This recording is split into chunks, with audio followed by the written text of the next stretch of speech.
Ayan, kuha tayo ng malunggay. Isasawag natin sa ating ginisang mais. Malunggay to ng kapitbahay, guys. Wala namang tao, kaya carry lang. Magnanakaw tayo ng malunggay. Ayan. Taas. Ayan, meron pa dito. Malunggay ng kapitbahay. Huwag kayong maingay. Guys, ang gaganda ng malunggay. Yung talbos ang kunin natin para mas masarap. Malunggay. So, ayan, balatan na natin ang sibuyas at hiwa-hiwain. Pati na rin ang bawang. Siyempre, ihiwa-hiwain na din natin yung karne.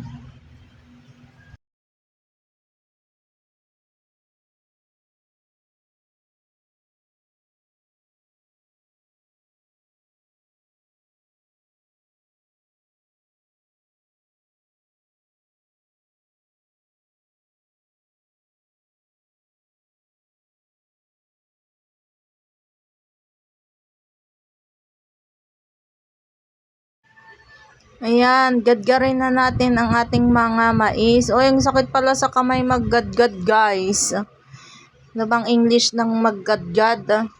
We will gadgarizing. Oh. The corn. Ayan, sakit sa kamay. Tapos sabi ng asawa ko, ayan, ginusto mo yan eh. Sakit sa kamay maggadgad ba? Ayan, gadgarin natin. Mga ilang piraso lang yan. O, diba ang bilis kang maggadgad, guys?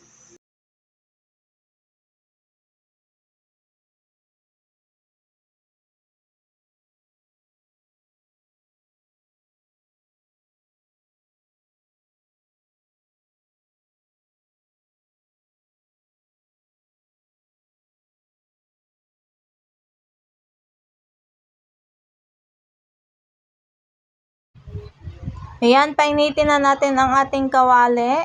Pag mainit na, ilagay na ang ating mantika.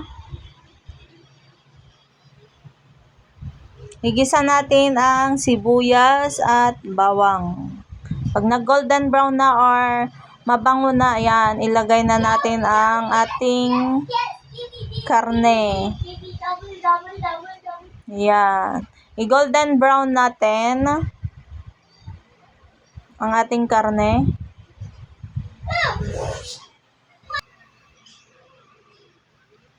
Ayan, pag may nag-golden brown na siya, lagyan natin ng tubig para lumambot yung ating karne.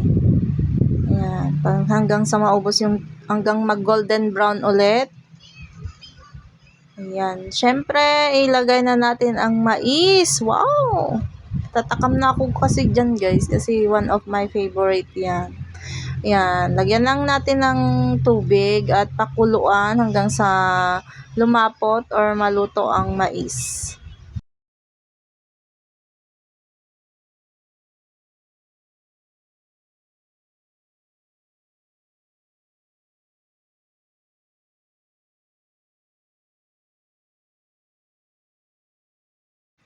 Ayan, so kumukulo na ang ating mais. Pwede na natin ilagay ang ating malunggay na ninakaw sa kapitbahay. Ninakaw talaga sa kapitbahay. Ayan, mukhang luto ng ating malunggay. Ayan, ready na yan, guys. This is my ginisang mais with malunggay. Thank you so much.